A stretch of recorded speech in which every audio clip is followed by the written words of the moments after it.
the studio, my colleagues Babukar Sengor, Modu Estialo, and Fatou Jassi. Gentlemen and lady, welcome. Thank you. Thank you.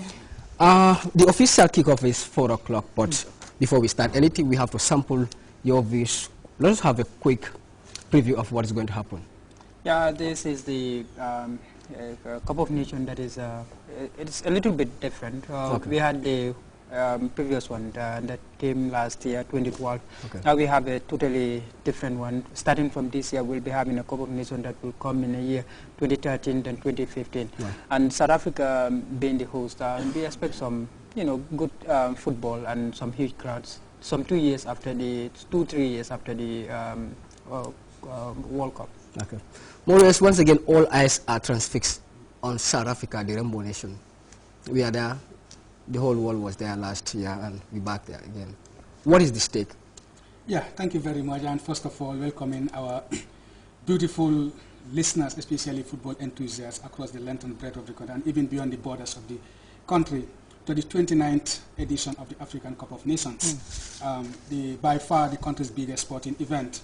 Football fans in the continent and beyond can't wait for the start of the African Cup of Nations, when the prime of African football, the best of the best comes together to represent their country. We are not there, the Gambia do, but 16 other countries are there battling it out in 32 games for the most coveted prize in African football. Is definitely very interesting, and football fans can't wait for it to start. Okay. South Africa, we all know, like we said, the Rainbow Nation. They hosted the African Cup of the World Cup some couple of years ago. That's 2010, and it was very, very successful. The first African country to do so.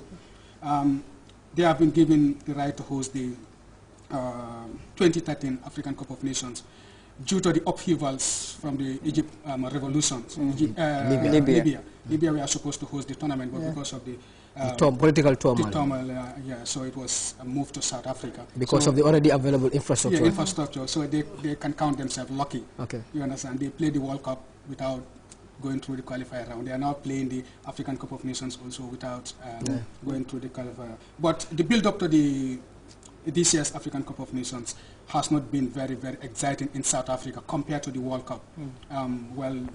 Reasons best known to people of South Africa. But all the same, definitely we are in for a very interesting tournament. Okay. Teams are there to represent their country and to win the trophy for their country. Okay. Bob, just before I turn to can you say hi to our viewers there? Well, hello viewers and welcome to our live program. But just talk to Sengor first. Bob, the past one, the 2012 edition, has been very exciting, and we had seen a lot of surprise packages when Gambia, against all the odds, went to lift the coveted prize. Who are the big boys we are looking into this occasion? Who do we think can sprint the surprise package this time around? All eyes will be on, obviously, Ivory Coast. They are the team to beat. Okay. We all know that. But just as in the last Cup of Nations, we saw exactly what Zambia did. And, football is that game. Just some few hours ago, I was talking to one of the prominent, sports personality in the country, in Papsin, and he said football has grown up. It has taken care of itself so much so that you cannot predict the game. No. When Zambia came into the tournament, no one thought they would be able to win the tournament. All of a sudden, they came, beat one of the best teams on the continent, and you wouldn't be, we would be in for a big surprise again. Okay. I'm taking that one, but you wouldn't want to, look beyond Ivory Coast. Probably Nigeria, Ghana, they still have a decent side, and then North African sides would Tunisia, and even Algeria. Yeah. Like he said, always Ivory Coast remains to be the favorite on paper. The squad that they have, the caliber of players that they have in their team, the Drogbas, the Yaya Toures, the Sechotes. In other words, the golden generation. Yeah, you name the list, it goes on. So obviously on paper they are the favorites, but like he said, football has gone, those days when, it's on paper, it's now on the pitch. Okay. We have seen Zambia proven all pundits wrong in the last Cup of Nations by going all the way to beat Ivory Coast in the final and go on to win the trophy. Well, again, Ivory Coast, they are the favorites, but don't be surprised, we might have outsiders also coming up. Nigeria, one of the powerhouses in African football, although we have not been seeing the best of Nigeria, because what happens there, football has been clouded by the football politics that has always been affecting Nigerian football. But we have seen them under the guidance of Stephen Kessie. He's trying to come up with a very, very formidable side, and their build-up to the tournament has been very satisfactory from the Nigerian point of view. They have played some very, very good test matches leading up to the African Cup of Nations, and with the likes of Johnny Obi Mikel and Victor Moses, all of Chelsea, and Uche, then it is going to Nigeria can do something. We also have Algeria. They have an array of talents that is that in their team. The Boaja and the others. They are also a formidable side. And Tunisia also, they have a good team. They did very well in the last African Cup of Nations.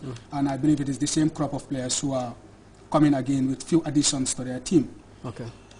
But we have Minos and debutants Cape Verde, who are playing today in the opening match against the host. Africa. That's the first game. That's the first game. They should not be underrated because they eliminated Cameroon. Of all people. In the qualifiers, and they have a very compact team. A population of 500,000, about 500,000. But they have these players who are most based in Portugal, who have this Portuguese connection. So don't underestimate them as well. All right, let me also hasten to recognize our partnership with AVNAS. They have been also very instrumental as far as the coverage of this is concerned. Before we make a lot of analysis here and there, we would like to link with our technicians to play us the opinion outside that you went out and about to sample. Modu, what were the people saying before we get to... People are excited that the African Cup of Nations is starting, although it would have been better if the Scorpions were there, and unfortunately there is no Scorpions, there is no Leon de Teranga, there is no Silly National. We have a lot of Senegalese, we have a lot of Guineans in the Gambia who are football fans. Do you think that will dampen the enthusiasm among the local fans? Yeah, honestly, it will surely dampen. When teams like Senegal are there, it will always add to the flavor of the tournament. But Jazzy, which team do you support? Well, like I told you the last time, Ghana, of course. And one team that is also absent is Cameroon. We also have a lot of Gambians who support Cameroon, and they are not in the tournament. That reminds me, West Africa, is there anything wrong with West African football? Before West Africa used to dominate continental game, but it seems that is... the expansion of the game and the idea of building from the grassroots is taking some of the West Africans by surprise.